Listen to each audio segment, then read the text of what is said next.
This truck is an Alfa Romeo D 9500. This here is a Whitefly.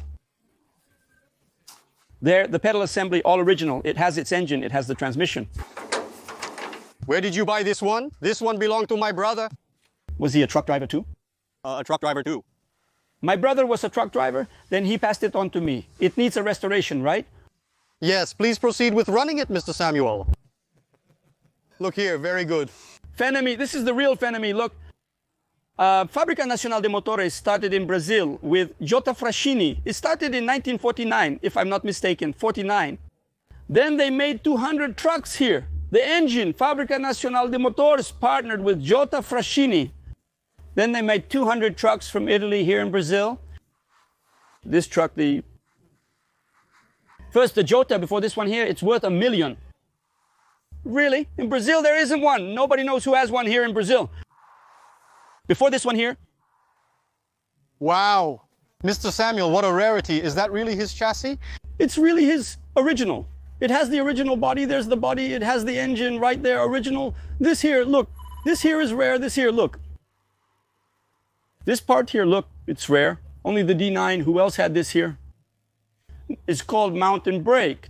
When you're going up a hill, you pull the lever there and go up the hill. If you can't make it up and the brakes fail, it won't go backwards. Here it locks, mountain brake. Look how cool that is.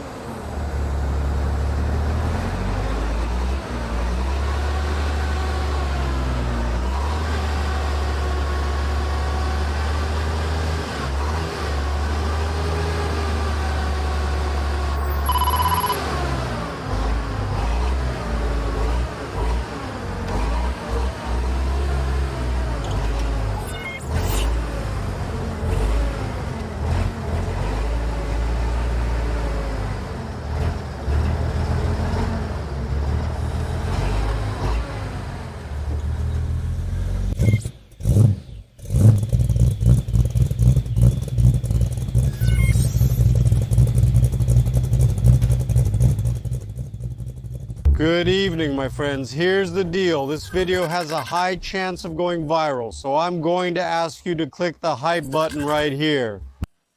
Let's hype up this video so we can rise up among the kids' videos and recipe videos here on YouTube and bring the old car up to the trending topics on YouTube. Let's make this blow up, man. What a fantastic place. Click the hype button right here. Everything here works. Not everything works for you because the battery is missing, but everything is ready to use. It's ready. Here, you just grab it and go.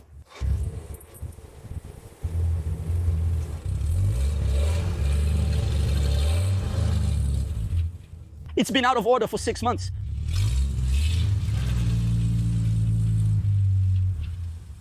(1952). It's original engine, original, everything working. It works. I put yours to work here. Everything was set up to work.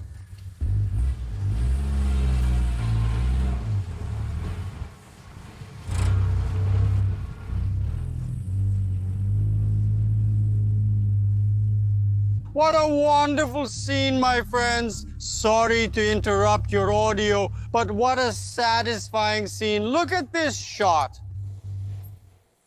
Look at the lights on. You're crazy, Mr. Samu. This is pure eye candy. This truck.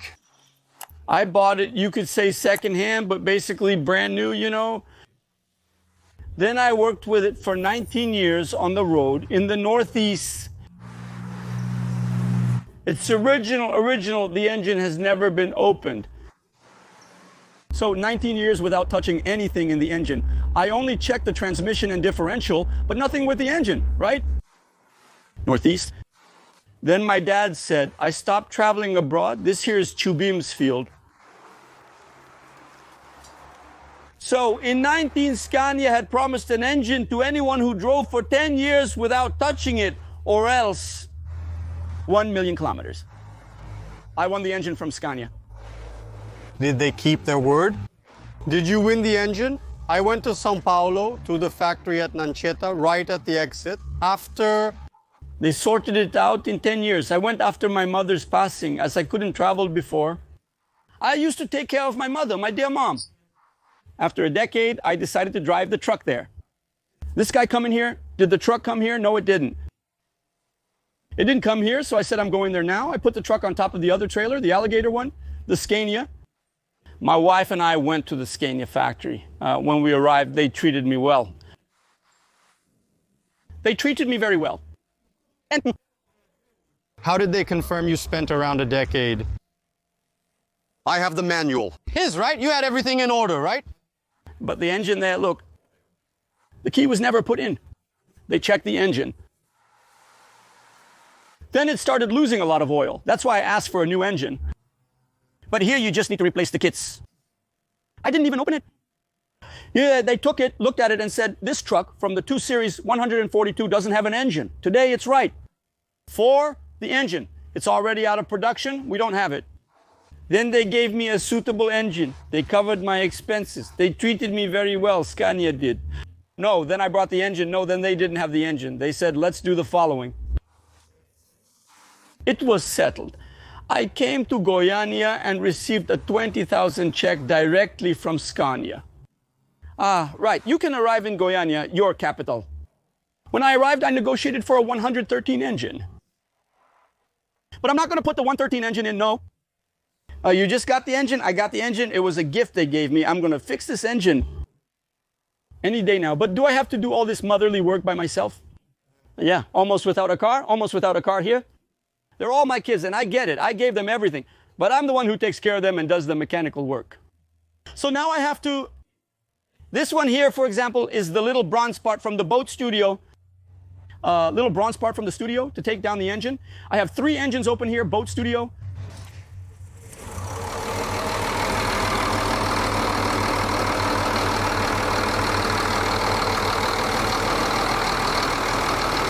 This is a 3-axle trailer.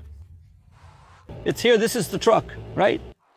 I bought this trailer a while ago, but after my father passed away, I had to take care of him, so I stopped traveling. It's a 93. Look, it doesn't even have its stripes on. The stripes are at random. They said if you put the truck on, if you're going to change the color, they'll give you the stripes. Here are its things. Look, never used. Never used. Here, look.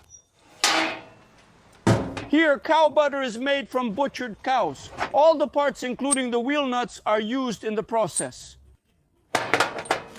The tires were never installed. Only 2 old tires were put on when I picked it up at Scania and brought it here. That's it. It only ran 20 kilometers when I brought it here. The trailer was used in 1993. It's 30 years old. Stopped here. We're going to sell it. I even told my son, I said, look, son, you can sell here. You know how it is, right, guys? My plan is to buy a Rodot trim as a new axle. What is this, Mr. Samuel? Studebaker. The 1954 Studebaker truck 5452. This engine is a Continental 6-cylinder Continental. Its spark plugs are on top. It doesn't have a cylinder head, just a cap. This engine is a Continental V8. Why do you have several of these here?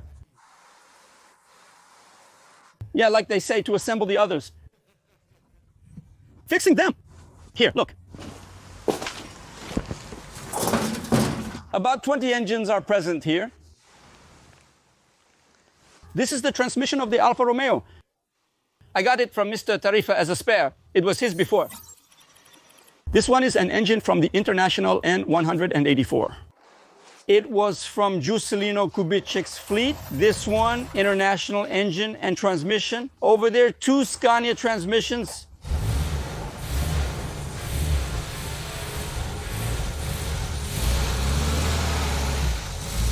This one is a Carman Gaia 1968, all original too. And this one is the relic. This was a gift today, right? Man, what can I say? I'm speechless. Go to piganulio.com, get your t-shirt cap, free shipping. Everyone gets a sticker, and keep watching the video because this is the real Russ Disneyland. Thank you, Mr. Samuel Philo and Ricard, who brought me here too. This is a 1965D 11,000 with a seized engine that I bought. I have another engine for it already, which is right there. Are you going to assemble these cars, Mr. Samuel? Assemble? I started my life in 1971. I had already learned from my brothers who used to travel with a truck transporting gasoline. They bought the first Fábrica Nacional de Motores truck. After leaving the army in 1971, I immediately started my life with Fenimay and have continued ever since. I had one of those. I started my life with one of those Alfa Romeos, right? Yeah, you traveled a lot through the Roads? A lot. How many years? 30, 40 years. And you were buying in different places all over Brazil? Until 94, I didn't buy, no. I was just traveling. I traveled with the Fenimay until 1981. Then I moved on to Scania, left Alfa Romeo. I grew right. I said, it's a truck. It's an excellent truck, but it's a ladder. The life of a truck driver is a ladder. The last step is called Scania. There's no such thing as Volvo. There's no such thing as Mercedes. No. The last step for a truck driver is called Scania. Is that right? And I, thank God, in 1982 managed to get into a Scania, to buy my own. I bought a 111 S80. I took the boys and we went to Porto Velho. My route was Porto Velho, Rio Branco, in Acre, and Belém. That was my route. Did you travel the whole thing? All of it, all of it, all of it. When I got the Scania in 1982, I only liked dirt roads. I went to Rio Branco do Acre just once that year with the Scania. In 1992, during the World Cup, when Brazil lost to Italy, I was in Rio Branco do Acre with my boys. Little Samuel, this boy here, was 2 years old. How are you, Samuel? All good? Everything okay? My whole life, all my life was on dirt roads.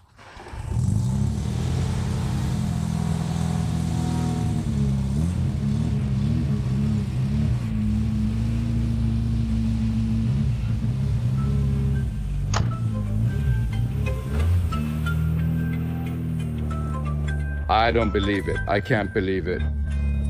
This is a Studebaker R6, also original. All original? Okay. Did you buy it back then? When did you buy this one, sir? No, I bought it recently. We've had it for about 15 years. Recently? Yeah, in Pontalina, 15 years ago. How did you find this pickup truck, this car? We left from here, the truck driver, right? I went out to deliver the load to the countryside. Well, cement. I saw it in the city of Pontalina. Where is Pontalina? Pontalina is here, near Goiatuba, here close to Mourinho's, right at the exit of BR 153. Original document. Her engine is there. It's one of those disassembled engines. What's the story of the truck? Mr. Tarifa. He lived next to Orim in a place called Chavante. And he, a true Fenimay, was already 70 years old. This truck has a turbocharged Alfa engine. He turbocharged it, put in Scania kits, and 2 gearboxes. This truck is fast. It keeps up with the Scania. This truck here, the Scania, it's not just fast, but powerful too. It's just the way Mr. Tarifa delivered it. Mr. Tarifa was a reference in Alfombro. He was very smart, right? This truck has 2 gearboxes. Oh, 2 gearboxes. He was the one who adapted it. I think it's the only one in Brazil. The only one in Brazil. Look, he turbocharged it. It works. My name.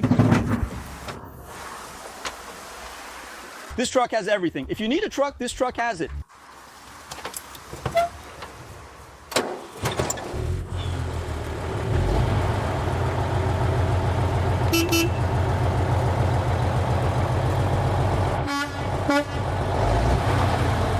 Two gearboxes. This truck is both fast and powerful. In Brazil, it's unique. 2 gearboxes. Sadly, my son-in-law informed me one day that Mr. Tarifa had passed away. I couldn't believe it. I had followed him for a year, viewing many of his videos. He was incredible, awaiting the small cab. His cab, over there, look. That cab, I was fixing it up for him. That one, look, he worked on it a lot. Look, that cab was to put on this truck. You were going to put it on this truck, he put it on. Then it happened. On a Saturday there, he felt sick. He felt sick. They took him to the hospital. He passed away just like that. This Otarim put up these doors. He was putting them up. There's a video fixing these doors. He was going to put them on his little truck. It was his dream. Poor guy. The guys got together. The drivers helped him. Then they told me. I said, yeah. Then he said, and another thing, they've already put the truck up for sale. I said, oh, you're kidding. 3 days after he died. I wasn't even thinking about buying it. Then, about 4 days later, I said, is it really for sale already? A truck like that, you know, since it's for sale, it shouldn't even be for sale. So I called there, and it had just been sold to Mr. Paulo. Then I called Mr. Paulo, hey Samuel, I bought the truck. I didn't know him, no. Then we talked and I asked, would you sell it to me? To keep it the way it is? He thought about it, and the man is just too good. I've never seen anything like it. All right, I'll sell it to you. This one is a Chevrolet. They call it Frogmouth. This pickup truck is from 1954, but they changed the front. The front is from the Frogmouth, but the cab is from the 54. That's a full windshield because the Frogmouth has a split windshield, Lucas. You know that, right? Yes. The Frogmouth, it's smooth. And the dashboard of the 54 is big. Look at that big dashboard. That's true. So this cab here is from the 54. The chassis is from the 54. The engine, just not the grille. Which one is this, Mr. Samuel? This is the 51. The Chevrolet Frogmouth 51. This one is working. All original, transmission, engine. Chevrolet is Chevrolet. That's just the way it is. You can take it and go to Sao Paulo. A gasoline truck is a Chevrolet. They put gas in it, you know? Oh, they've already used it with gas, but you can put gasoline in it. Look at that truck. Look at that patina. Oh my God, this place is amazing. Look at the original little engine. Even its filter is original, from 51. The little horn, everything is original. Everything is original, wonderful. Here you can take it, fill it up over there, and you can travel. Really? You can travel. Chevrolet is truly Chevrolet. This one is a rare find, just too beautiful. Look, it has 4 headlights. This is one of the last Internationals that came out, International. This is the V8 engine, V8 diesel. Gasoline. This one here was part of Juscelino Kubitschek's fleet. This one took part in the construction of the Belém-Brasília highway from Juscelino Kubitschek's fleet. This truck is new. It's been parked since 1960. This new truck hasn't been driven. Just look at its tires. It was the Meloso truck. What's Meloso? Meloso is the truck that supplies the machines during the construction of the road or the highway. Its tank is right there, gasoline and diesel. This truck was for oil. Look at the tire, brand new. Since 1960, Juscelino left the presidency in 1960. He parked his fleet. That was in Guaína. Who was in charge of looking after the trucks? A mechanic named by name Gaucho. Here. This is an International N 5184. 5Y5. 5.8, I see. Have you ever seen it working? I haven't run it yet. I picked it up in Brasilia. I got this one in Brasilia. I haven't run it yet. Look how original it is. Nobody has an engine, a truck like this. All the trucks you see today, you can tell, have Mercedes-Benz engines. This one isn't going anywhere, no. This engine isn't leaving, no. It's brand new here. It's going to run, work, and... So, do you plan to get it running? Check out how new this truck is. There's nothing more to say. They even put new tires on it. It was only used to deliver oil and refuel machines on the Belém-Brasília highway. This truck hardly ran at all. It remained there for 10,000 kilometers, refueling the machines, tankers, and bulldozers on the Belém Brasilia. That's all. Then Juscelino. Then soon after, Bernard Saião died. A tree fell on him while building the Belém Brasilia. The famous engineer Bernard Saião, famous, he was Juscelino's right-hand man. Juscelino soon fulfilled his promises. He built the Belém Brasilia highway and Brasilia in just 5 years. Then he left the fleet there in Araguaína. Everything was parked there all that time. Recently, the item was put up for auction. Someone went there and bought it at the auction. I own another truck that previously belonged to him. I purchased it from the buyer who acquired it at the auction, and I have the auction invoice for it. I got this in Brasilia. It's the KBR-11 from 1947. This truck is also from Juscelino's fleet. It was sold at the auction. This truck was a tanker truck, used to water the Belém Brasilia road. That one over there is a water truck, that one. This one here is the tanker. It carries water. When did you buy this one, sir? This one, Mello bought it about 20 years ago. This one was the tanker truck used to water the Belém Brasilia road. Look at its tires, how this truck is like new. It was kept here in Goiânia in a storage for Bernard Saião's old trucks. Then Gaucho authorized his daughters to sell it at the auction. Then my son went there and bought it after the auctioneer. And the auctioneer bought it. The auctioneer said, I want to take off its big tank. Then my son said, you can't take off the tank. He took off the tank, 100,000 liter tank. He bought the truck. It came driving, working, that's air. Turn it on so we can see. It's ready to use, Mr. Samuel. It's ready to use. We're going to paint its chassis now. I took the wheels off to paint the chassis. But as for the bodywork, no. The bodywork stays just the way it is. Leave it like that. Yeah, just the chassis. We want to drive it just like this. We don't want to paint it. The patina looks beautiful. Is the car ready? Yeah, the bodywork is good. The bodywork is solid. And its windshield, this one is from 1952. This is the L120.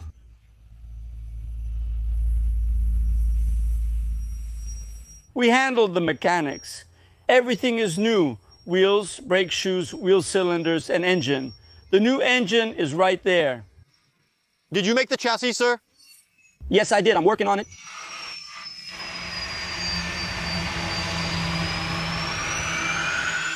Look, it's done. Ready. To use. Look at that, Russ. It's all original. It's all original. Look at this. The L120? 2 in the back and 2 in the front. 1 on each side. This one we're putting on now. 4 little tires in the back. The new tires are already there. We'll put 4 in the back. The L1030 is 4 tires in the back. A 120 is only 2, but we're going to put 4 in the back because he wants to work with it, deliver the goods to his clinic. He wants it that way. Look at its engine there. The engine is brand new. Engine transmission.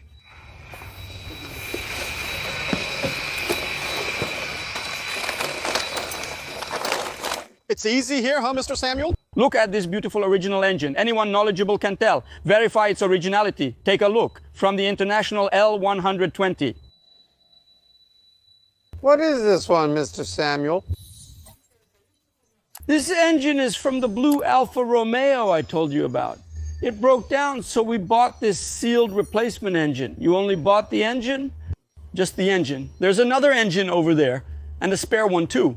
And this one, pickup truck here? This one here is a T.O. bin. What year is it, Ricardo, right? 72, it's a 2-beam. Her engine is that engine you filmed back in the garage. Oh, cool. V8 engine twin beam. This one is all original too. The original cab, the front is right there. The truck bed, the bed isn't original, right? I just put the bed on so it wouldn't, yeah. It doesn't have the original bed, no. Is this a Ford F8? The big one, we've got it there. Then I went down south, met Mr. Sergio in Flores da Cunha. He sold me the original engine. Later, I bought another engine in Belo Horizonte. Then it goes directly to the machine shop. That's very rare. This one is the big engine. It's the big one, the V8. There's the F1, a pickup truck with a slightly smaller engine. This one is from the F1, it's the 8BA. This one is 8EQ. He's the big guy. Lucas, this F8 truck from back then, it's a 52. The first ones came out in 49. Their front was called cow rib. Then the front changed, then 50, 51, 52 started coming out. The engine of the 50, all of them, the F8 was the same. A really powerful engine. When they reached the bog, Lucas, all the trucks got stuck. It took guts to get through. So when they were struggling there and all, then an F8 would come along. When an F8 came along, they would say, oh, here comes an F8. Also, you know, its fuel consumption is 1-to-1.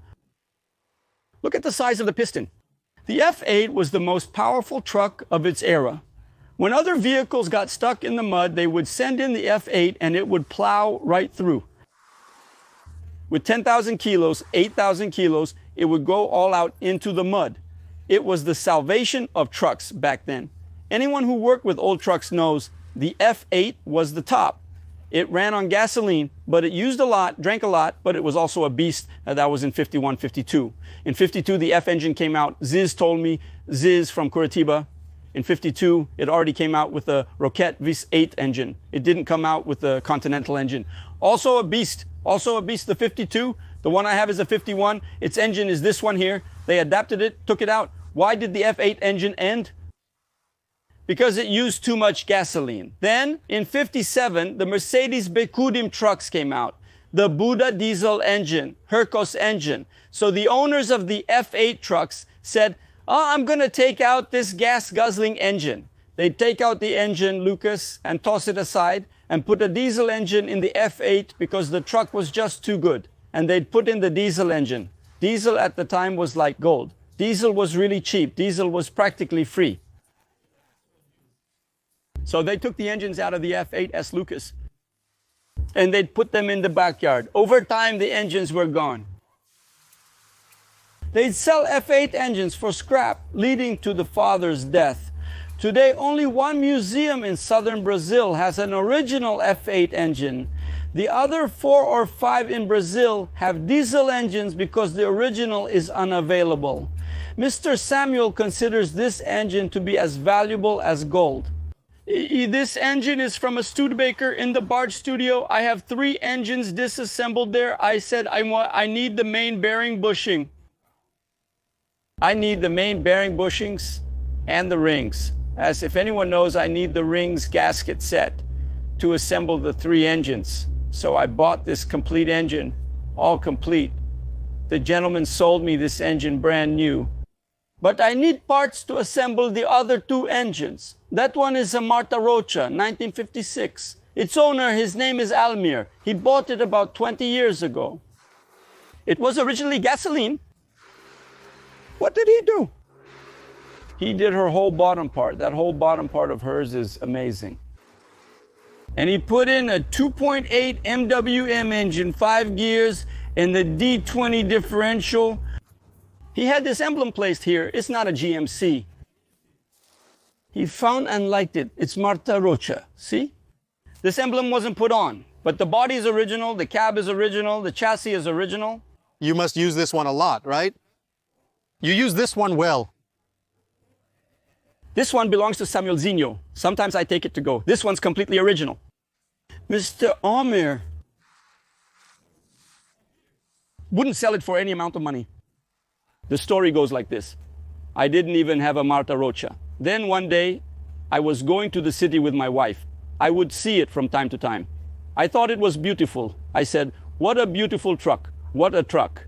Then one day, I saw it on the road. I waved at him. His wife was driving. His wife was driving with long hair, you know. I stopped my motorcycle nearby. Are you selling it? Not for any amount of money. She also, you know, shook her head. No, we're not selling it. No. Well, 4 months went by. He's a truck driver. He also has a farm. Then his wife went out. When she came back, she was entering her house. She opened the electric gate and the thieves attacked her.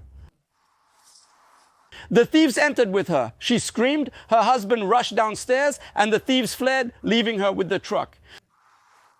Then she told her husband, I want an apartment. I'm not living here anymore. I'm scared. I want an apartment now, she said. He replied, we can't afford one right now. She insisted, figure it out. He suggested selling the truck and she agreed, saying, for my safety, I don't care. Sell it. He put it up for sale, despite previously telling me he wouldn't sell it for any amount of money when I offered to buy it.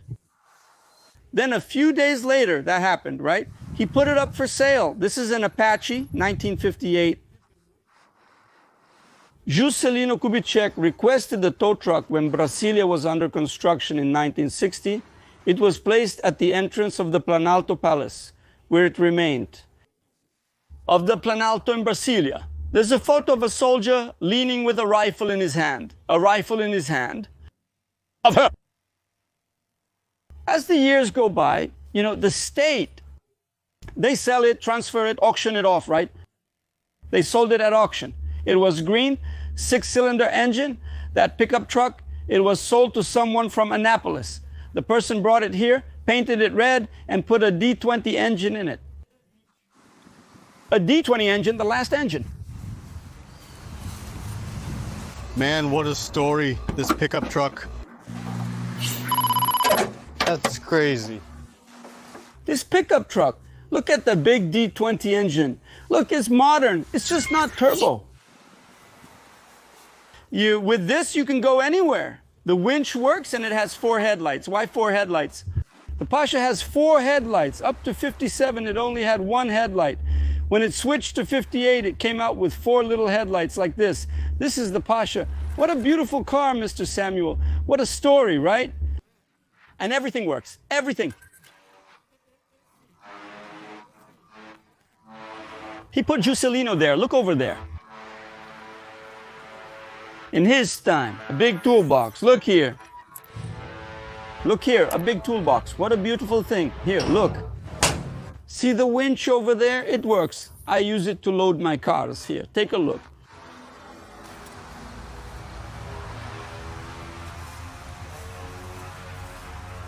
What a car, gentlemen. Look at its little emblem here. Look, just look. Here's its little emblem from the United States plate. Seriously. Over there. Original, original.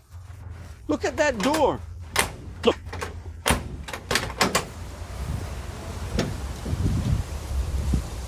There. Look at the tow truck. This works.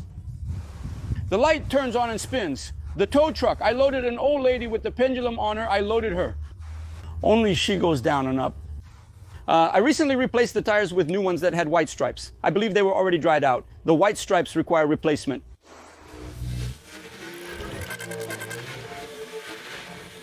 Making lunch in the Sete Gallo is running here. Look, inside the kitchen.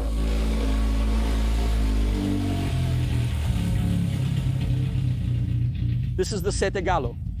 How many thousand kilometers does this one have? How many thousand kilometers does this one have? 27,000 kilometers. 27,000 kilometers.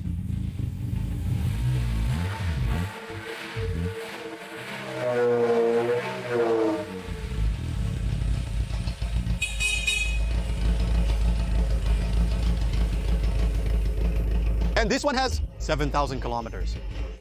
This is a D20 model, 94. I bought it to take care of things here on the farm, you know. It's all original with 80,000 kilometers on it.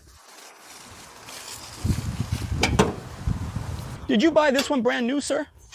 I bought it brand new. I took the battery out and put it in the tractor over there. Look, this one is turbo. It's a Max engine, turbo engine. Nothing here has ever been tampered with. It's got 80-something thousand kilometers on it.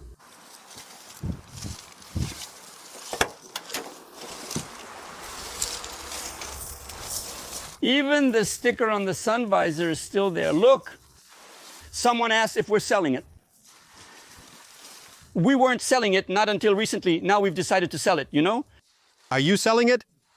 We are. Are you thinking about it? You know why? Because you have to use it in other cars. If you don't use it in cars, everything gets stuck because our oil isn't any good, right? So you have to keep moving. It's just me and the boy who go.